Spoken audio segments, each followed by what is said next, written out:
I've entitled the message today. Normally I don't throw a title on, but this will weave through the thoughts today. It's entitled Kiss the Wave. And we're going to deal with the subject of how you deal with fear. And it's going to be fun. Now, everything I do, basically, since I got saved, January 3rd, 1967, I've had a hunger to reach lost people. Not just come to church and do altar calls. When our church was on a real roll in Green Bay, we'd see 40, 50 people a week get saved. And we'd bring them back to a room, and I just want to meet them. And many of those had come through contacts that we developed on how to reach your neighborhoods, family, friends, and all that kind of thing. But I live for the lost. So every time I preach, the mainstream here is how to give you the confidence to be able to share your faith. About a month ago, I was in Fresno in a very large church. They just finished a $20 million expansion, and large church. And that's not a big deal, but it's a large church. One of my assignments was to speak to the staff on Monday after the Sunday. And there were like 40 full-time staff members in that room. And I was talking about evangelism and how we should model it as pastors. You know, a lot of pastors, they'll say, well, the sheep will bring them in and I'm the shepherd. No, and that's a bunch of bunk. You are the shepherd, but you're also a sheep gatherer too, right? So I asked the question, I said, how many of you in the last 6 months, now this is 40 paid ministry professionals, how many of you have led or been influenced someone to come to Christ? 2 hands. Made me sick. Now, my temperament is because, I can lead a fence post to Jesus. Are you there? My temperament is to get mad at people like that. Why aren't you doing what you're supposed to do? How come you aren't bringing your friends and your neighbors and your family to church? Shame on you. And as I prepared this, and I've had to temper that a little bit. A little. But as I prepared this message, the Lord really spoke to me that there is a reason, and I think we'll get to the bottom of the reason today. Turn to someone and say, kiss the wave. We'll discover a step in faith that will reveal how to build a bridge of your faith into touching people. Now, if you're a salesman, this will help you. If you've got family members, this will help you to have the nerve, so to speak, to get through it. There's a legend in rabbinical history, and we're going to talk a little bit about the Exodus today, a little bit of that's going to come in there. There's a legend in Judaism that David's great-great-great-grandfather, I don't know if you've ever heard this, Steve's brilliant, he's the doctor.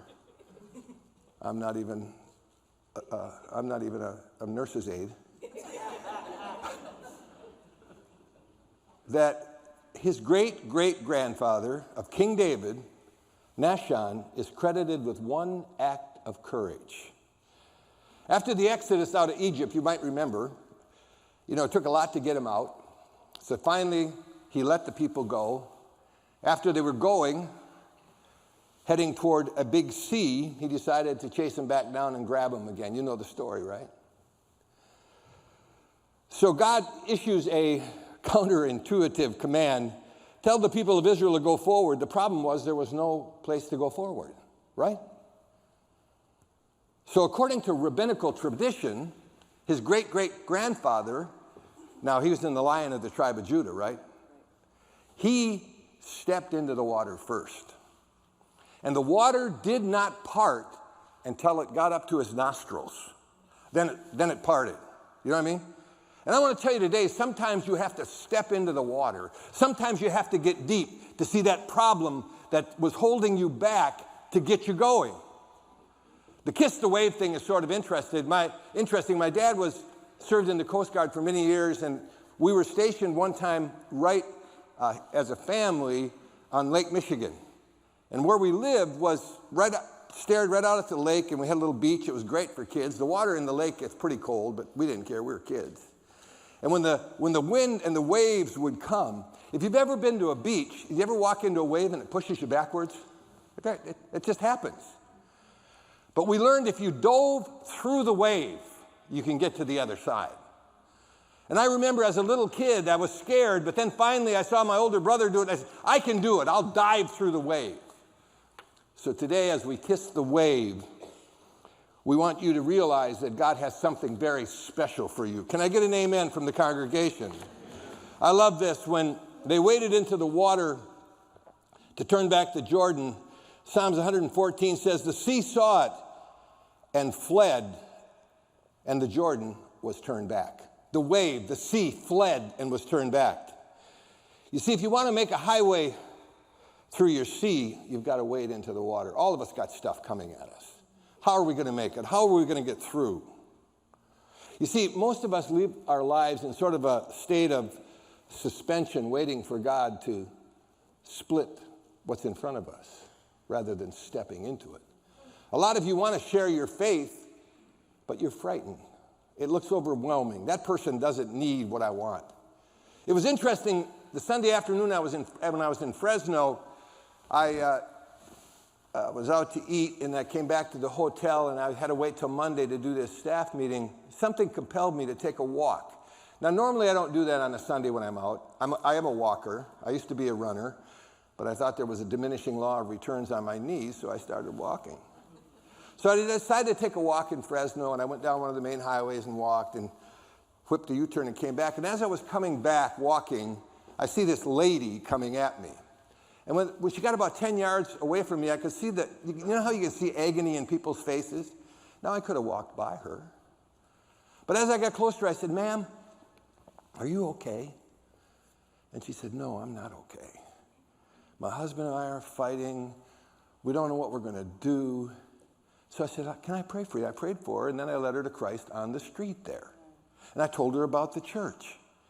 Now, so many of us walk right by opportunities. Why?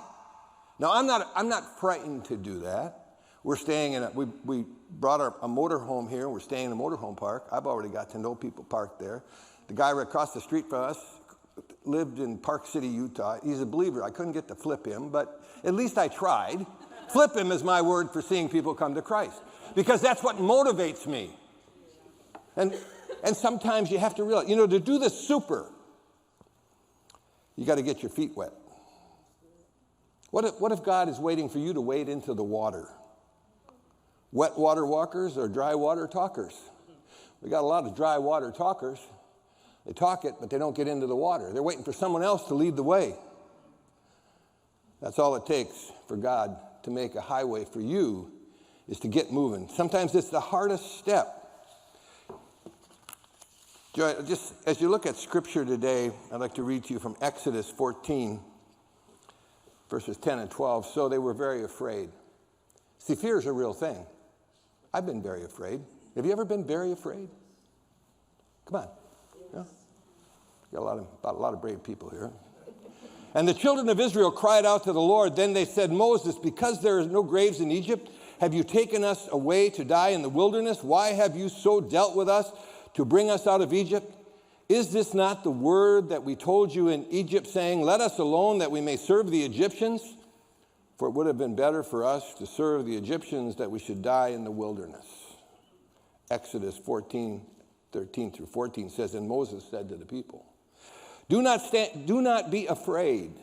Stand still and see the salvation of the Lord, which he accomplishes to you today. For the Egyptians whom you serve today, you shall see again no more forever.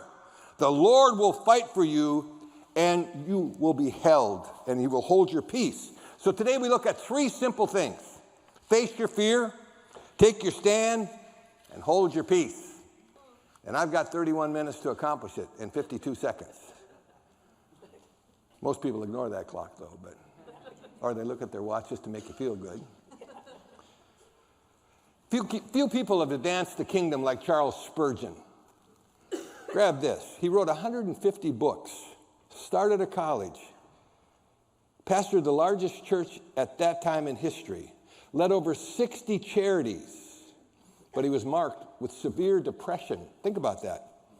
It took a measure of courage for him to admit that thorn in the flesh. But he did not keep his secret about his many bouts with deep depression.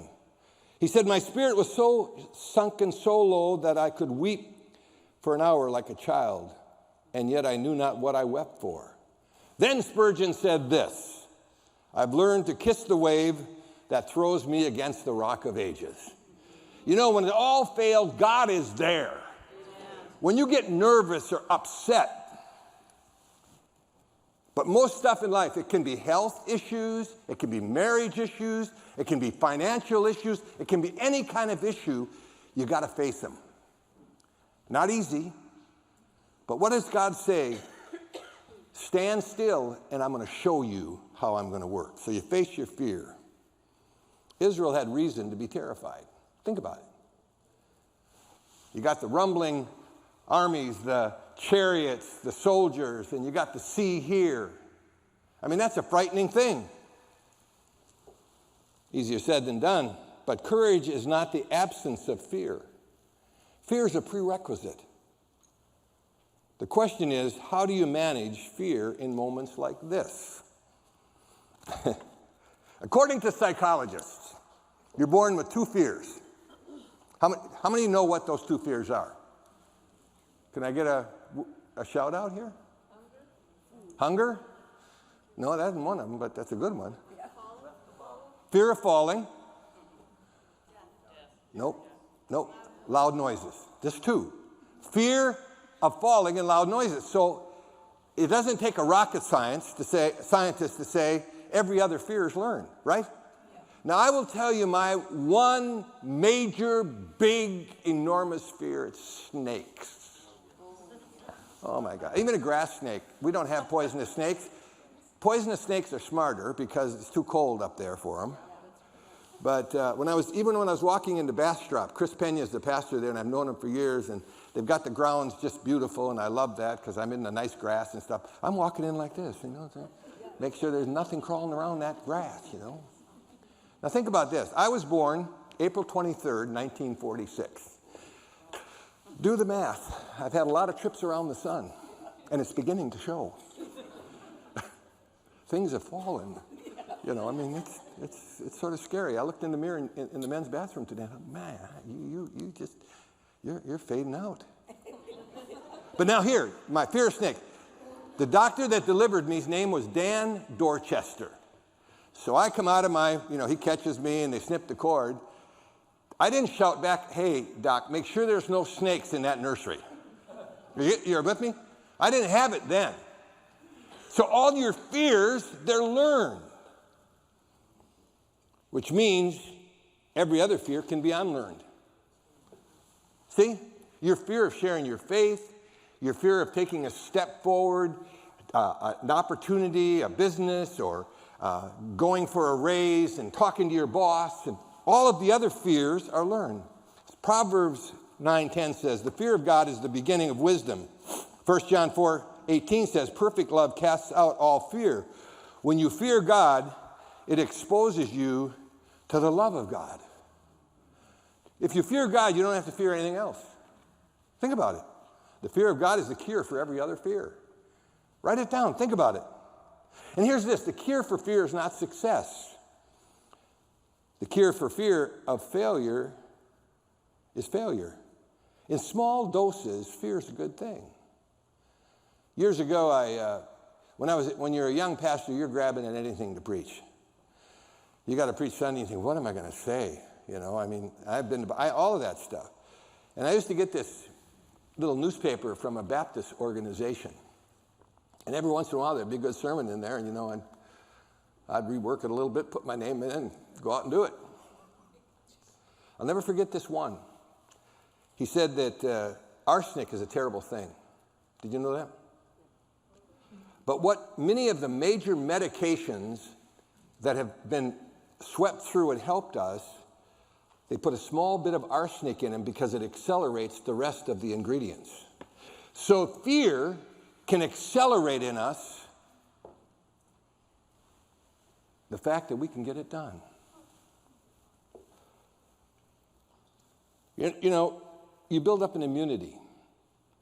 And see, I've built up an immunity over the years. The first time I tried to share my faith was Rich Wilkerson. Some of you might have heard of him. You've maybe heard of his great uncle, David Wilkerson. We were out in my car, and I was like 5 days old in Jesus, but I told you, the minute I got saved, I wanted everybody to get saved. I didn't know what I was doing. So we go into a gas station, and I had a 65 Chevy Super Sport, 2-door, 300 horse.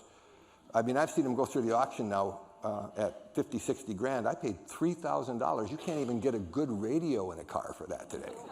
That's how old I am. And so we stopped to get gas. I went in to pay for the gas, and this poor girl at the counter, I'm trying to tell her about Jesus, and she just wasn't having any of it. So I get back in the car with Rich. Now here, you got to remember, I'm new. My verbiage hadn't been, so I said to Rich, I said, Jesus Christ, Rich, that girl wouldn't accept Jesus. So I swear telling him that she wouldn't accept Jesus. Now that didn't stop me though. Eventually I cleaned up the verbiage and got through the fear. Now people also think, and I know my son says that I have a certain set of skills. You remember the movie Taken? That's a very few movies do I watch more than once, but that time when he's talking to the guy and he says, just give me my daughter back. I got a certain set of skills. I will come, I will find you, and I will kill you. And so my son says, Dad, you got a certain set of skills, and that he's referring to my talking to people about Jesus. But I always tell him I was the shyest kid. I was always just a touch funny. But social situations, meeting someone new, I just was a shrinking violet in the background. I love what the tombstone in a graveyard in England said. And they're pretty, if you go over there, I guess, the early cemeteries, they would always put a little quip or a little note about the person that was underneath the ground or what was left of him. And it said, he did what he couldn't. And I want to tell you something, you can do what you couldn't. Because I'm a living example of that. 9 times out of 10, failure is poorly managed success. Success is well-managed failure. As a community of faith, we need to eat faith every day. We need to grab it. We need to take it in. We need to bring it into our lives. We need to be so in tune. And Steve was talking about Thanksgiving. I read in a book a couple weeks ago, and the writer was saying, and I know him well, in fact, his father-in-law wanted to marry Jan. That's how old we are. Now, this guy's writing books. This guy married someone else, had kids. They had kids, and now the guy's a great writer. So, I mean, that just tells you there's, quite a bit of water over the mound here. And he was talking about being thankful. And he said, what I do in the morning, I've been doing it. I haven't said anything to Jan, but when I wake up in the morning, I just say everything I'm thankful for that I can think of. Family, friends. I just keep rolling that over my head, because if you've got a thankful spirit, it will help you, right? All of us want a miracle. We sang about it today. Steve talked about a miracle. These people coming forward. We all want a miracle, but we don't want to have the thing happen to us that creates the need for a miracle. Think about that a minute. If everything's going super and everything's going fine, you don't need a miracle. What God said to Moses in Exodus, I have planned this in order to display my glory. I had breakfast with one of my high school classmates here about 2 years ago. And they knew me in high school. And then I left, I got saved, came back to Green Bay, started the church, and we were on television, a lot of things. And he said, and we weren't able to make a lot of my class reunions. And he said, basically, when we would have a class reunion, we all talked about you, Arni. That can't be the Arni that was in high school with us. You see, because when God remakes you, he remakes you. I'm going to throw this in a little funny. Jen and I went to our 40th class reunion, my 40th class reunion. I maybe said this here before, but it's hilarious. So I come back, we drove into this place. It was out in the country. One of the classmates had a big home and a bunch of places, and we had the class reunion there. And when we drove in, all these old people were walking up. Yeah. So I actually put my mirror down and took a look, and well, at least living for Jesus has been a little bit easier on me. And of course on Jan too. I mean, she's just so lovely. She never ages. She's perfect. So the next Sunday morning in church, now I'm talking about, hey, I was at my 40th class reunion. And it was sort of scary. I said, it looked like recess at a rest home. Now, our service was, back then, we were tape delayed, so I went to our guy, I said, Tim, when you redo this, edit that out. He forgot. That did, and some of them watched me. And it, sometimes we put our foot in our mouth, and I live with shoe leather in my mouth all the time. So now the next thing I want to talk about, stand your ground. The New Testament says, the new LT says, stand still as in, be still and know that I am God. The NIV says, stand firm as in having done all and take a stand. The Amplified said, take your stand. The GNT says, stand your ground. Whichever way you slice it, Christians need to stand their ground.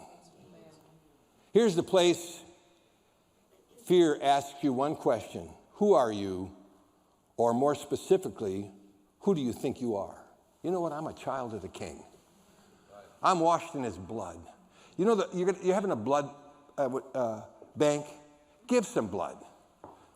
But you know how powerful the blood is? One of my long-term associates, our minister of music, who followed Pastor Gary, Josh's dad, Matt Perkins, we were running this place called the Arboretum. That one I was running, and we were coming back up. It was a 6-mile run. And we're walking up to my car. I picked him up at his house. He said, Pastor, I got a bad headache, really bad. And I said, well, Matt, just stay home and take it easy today. A couple hours later, Mary Beth called and said, I'm taking Matt to the hospital. He had meningitis. They didn't know if he was going to live. And you know what they did? They took some of his blood and they put it in his spinal fluid. Have you ever heard this? And because there were holes that leaking spinal fluid, and the blood went in and patched up all the holes. Man, that gives me goosebumps. There's power in the blood, right? Holy mackerel. That's the kind of God we serve. And any of these lunatics say this is all an accident, they need their head examined. I have no idea what kind of thoughts were firing through Moses' mind when the water was there, and David's great-great-grandfather says, hey, I'll go in first. Have you ever felt like you got people in a place and how are you going to get through? How are you going to make it? Maybe his thoughts fired back to the burning bush. I don't know. Where do we go? What do we do? I wonder if he asked himself, who am I? And then God said to him at the burning bush, just be with me. I'm the way. Don't worry about it. Just you got me on the trip. I will be with you. And that's really all I need to know, right? We don't need to know anything else. So here's that Moses said, stand still. How can you stand still? All these people coming at you, this deep water here, and then Nation walks in up to his nose, and by the time you get much further past your nose walking and you start breathing that water in, you're a cooked goose, turkey, whatever. But it's split. In our world today, there's so much garbage going on. I mean, and I've faced it, maybe not to the degree that Pastor Steve has, but they threatened to take our church tax exemption status from us. They picked 10 churches in America back in '98. We were one of them because I took stands. They wanted to take our tax exempt. Some of our elders were nervous. He said, what are we going to do if they do? I said, we'll pay taxes and we'll just preach in the gospel. I'm not bowing to that stuff. Yeah. But what's going on today in our world is nuts. And we are seeing the result of people. You know why they want to ignore our Constitution? I was listening to one of the guys on Christian TV the other day, and he said, our Constitution, all of the moral imperatives in our Constitution are from the Bible. So these liberal people who don't believe in Jesus, do they want a document that's biblical to lead us? They want to mess us up. I love this. General Anthony McCullough said to the American troops when they were surrounded at the Battle of the Bulge, I love this. Men, we have a greatest opportunity ever afforded an army. We can attack in any direction. And that's somehow how we feel today. Crisis situations thrust us back to ground zero.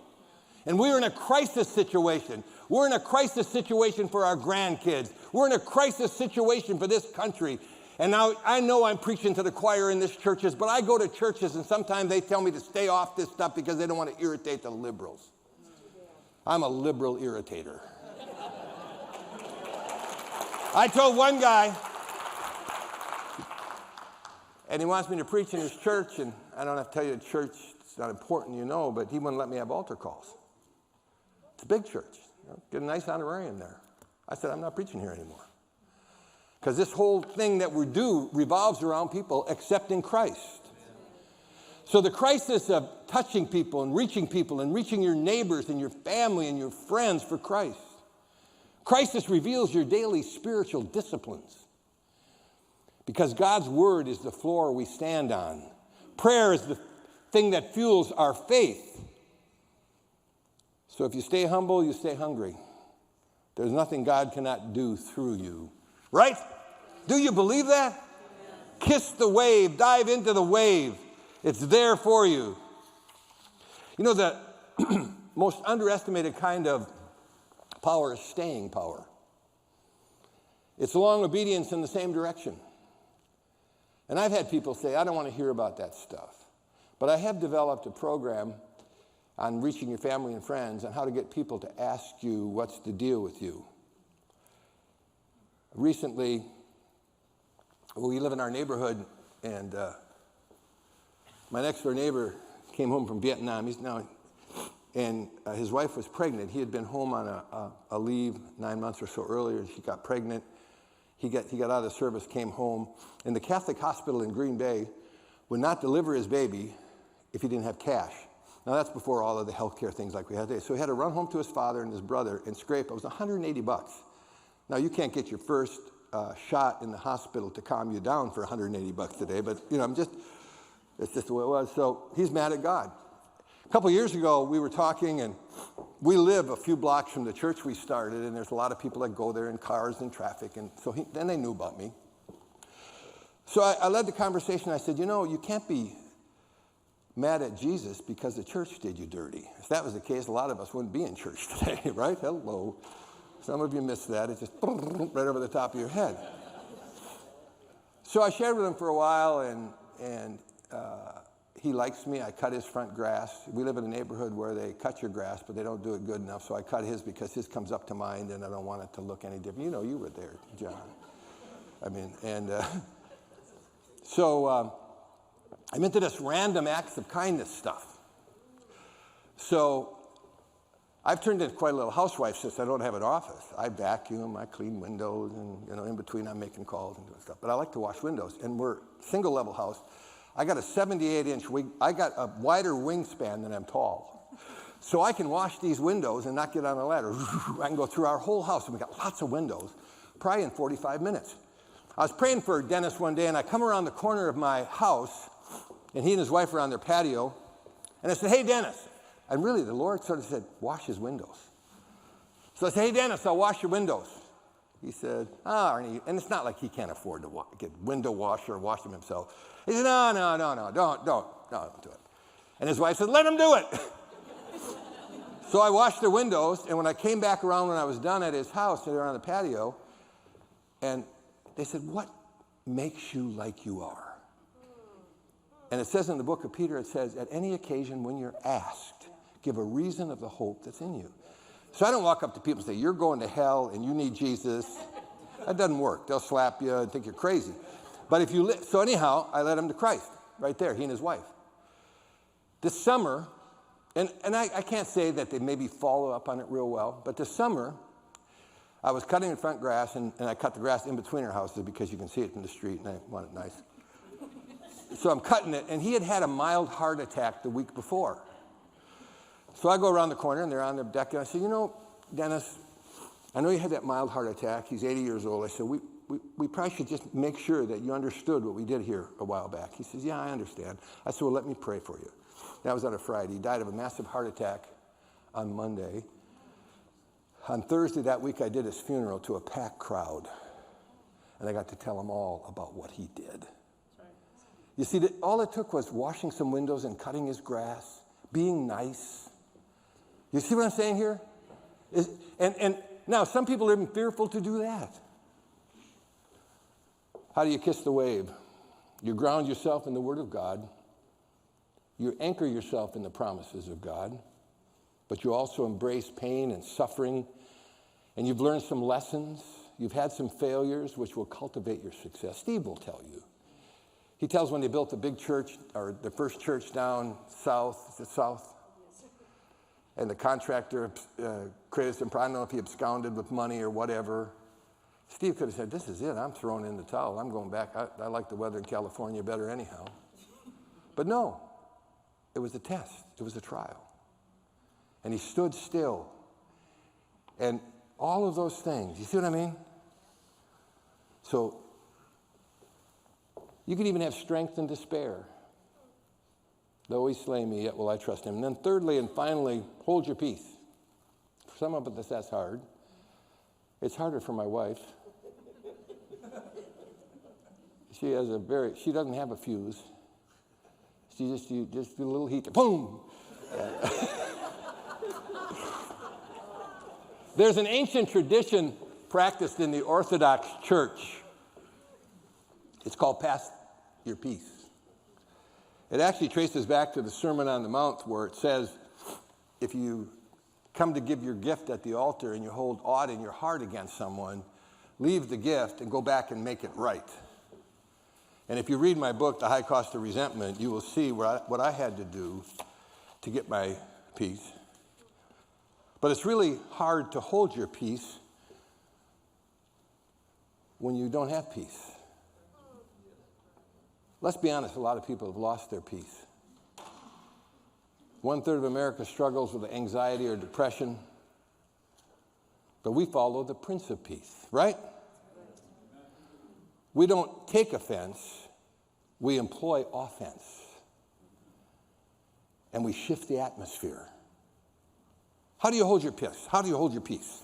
One way to do it is by owning your past. How many of you made mistakes in your past? Now, it was about 3 years ago. I have a friend, and, he's one of these guys that chases every rainbow, every dream, He's a good friend of mine. He was in our church, and he called me up and said, hey, Pastor Arni, I got this deal. You got to get into this thing. And I said, what's that? He said, Bitcoin. At that time, a Bitcoin was $800. So I came home to Jan, and I said, you know what? We should buy 10 of those. And we decided we didn't want to roll the dice on the $8,000. Jan decided. If I'd hung on to it, that'd be about 800 grand right now. But you know what? We all make mistakes. If we'd all bought $1,000 worth of Walmart stock in 1972, we'd all be multimillionaires. I mean, if we would have just shared. But you see, you can't let the past bury you. It's time for all of us to say, you know what? God can get me through. I can kiss the wave. I can walk into the water. I'm not just going to stay and watch someone else do it. One of the things that spurred our people in Green Bay, and when we greeted people coming in the door, one of our questions was, how'd you hear about us? And a lot of times they'd hear, I met your pastor on an airplane. I live in his neighborhood, blah, blah, blah, blah, blah. I met him in a restaurant. And we developed that kind of thing. And people say, if that guy can do it, I can do it. You can do it. You can walk into the water. You can begin to pray. You can take a little book like these keys to reaching your family for Christ and say, I can do this. I can hit it. You cannot change the past, but you can learn from it. If someone offered me Bitcoin for $800, I'd buy 10 of them right now, but they're like $70,000 now each, I guess. So I don't know what you need to bury, but I know it's time for you to kiss the wave, to dive through that wave. I remember the first time I dove through one in Lake Michigan, it felt really good. So if you want to kiss the wave, you have to face your fear. What's your fear? Now, first time I preached this message was in Bastrop, Texas, when he was doing a calculation on the books following the service. It had nothing to do with the books, but either they felt sorry for me or the line I gave them about a hungry family. And when I was walking in, I actually did look for snakes. I do. I mean, now we're in this little park where our motorhome is parked, and I get out and I just want to make sure nothing is going like that. And I've actually thought, you know what? You got to touch a snake. I've never touched one. I'm not real excited about it, but I want to face that fear. Face your fear. I'm not sure what step of faith you need to take today. I know the first step's the hardest. And after I refined my system about how to reach your family, workplace, neighborhood, and church, I'm telling you what, many times people come to church. Now, I said this when I preached at the South a few times years past, and There's a guy that always sits in the same place. You know, you guys probably always sit in the same. You usually sit there, don't you? You do. But here, and I know that's where you like it, and maybe it's conformed to the image of your backside. I don't know. But you know what? There might be someone sitting in here that came off the street for the first time, doesn't know Christ, maybe thinking about taking their life. Their anxiety and their life has just overwhelmed them. And we just hang with our buddies at church. I mean, look for that other person. Be nice to them. You know, touch them. Face your fear there. Maybe you're thinking about starting a business. I know you were telling me when we were here about you starting your business and how well it's doing now. Were you fearful when you started it? Sure you were, but you took the step. See, overcome the law of inertia by exercising initiative. You know, I've met a lot of pastors, and sad to say, a lot of them are lazy. Hello? Now, I'm not talking to a lot of you, but I know that's not the case with Steve, and I definitely know it's not the case with Josh and his father. I used to tell his father, you got to get out of here. You're working too long, buddy. You get home. But on the other hand, we got to work. We got to have a plan. Remember Nahshon, when he stopped after stepping into the water, well, it didn't work. He kept going. It kept going. We quit too soon. We give up too easily. Come on, church, let's fix our eyes on Christ. Let's accomplish what we didn't think we could ever accomplish. I'm praying and hoping for a third great awakening. Now, if you study, there's been two. And if ever a country was on the brink, it's America. And we need an awakening. Now, how does that start? With good church services? You have great church services here. Nothing against where we attend, but it's not as good as this. It drives me nuts. But it's getting there. How's that going to happen? More Christian television? No, you know what's going to happen? And I know the crowd is down today because people are off visiting relatives and friends, and that's fine. And they gave me the smaller service because they were worried about me.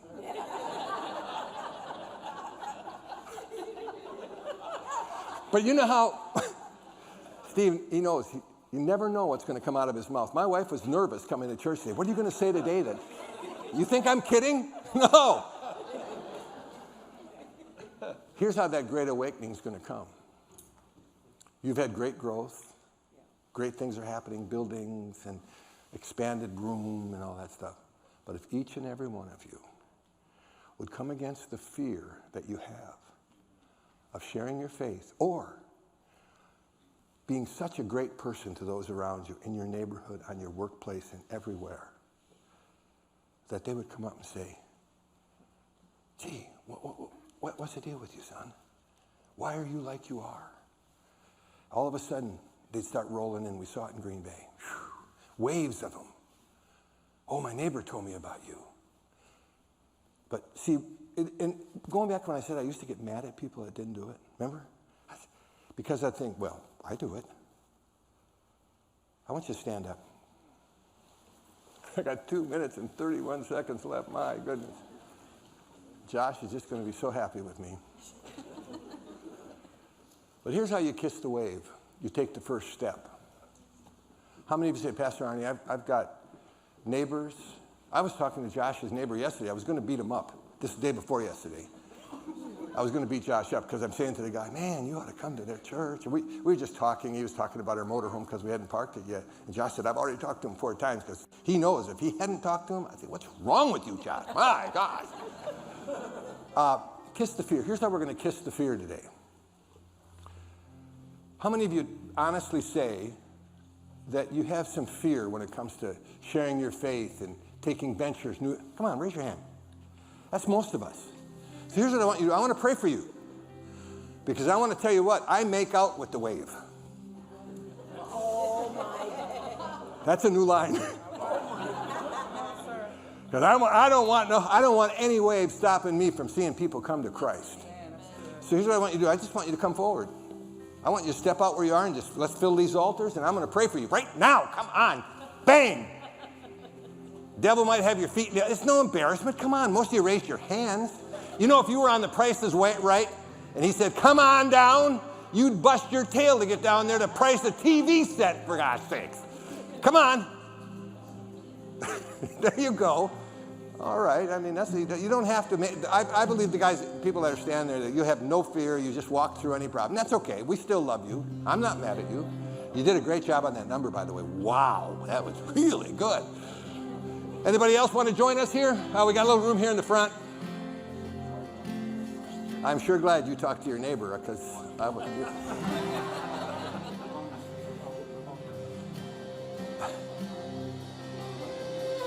I hope you're glad you came to the early service. Yeah. You will be scintillated next hour by Josh, and you'll forget all about me if you stay for 2. Raise your hands. Even if you didn't come forward, raise your hands. Father, there's such a powerful force. We all want to be a part of a great awakening that will move America back to the Founding Fathers' intent. If we did this, we couldn't build buildings fast enough. We'd have to say, look, I got a couple 100, 300 people here to another church. Can you take them? We don't have room for them. If people would just kiss their fears. And this will spell over to every area of your life. You won't be frightened to discipline. You won't be frightened to go get help. You know, maybe you're having marriage problems and you're too proud to admit it, but kiss that fear and go get help. Whatever it might be, Lord, help these people to live like God intended them to live. And the only thing we have to fear is fear itself.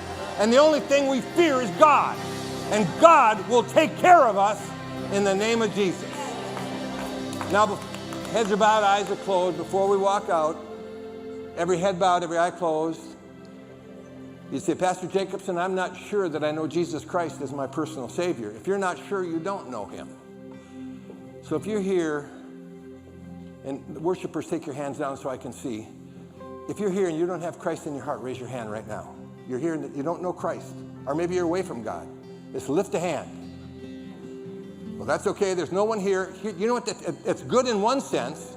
But now next Sunday when Steve gives the altar call, a couple of neighbors, workplace people, and as the months roll out, what you did over on the side there is just going to be not enough.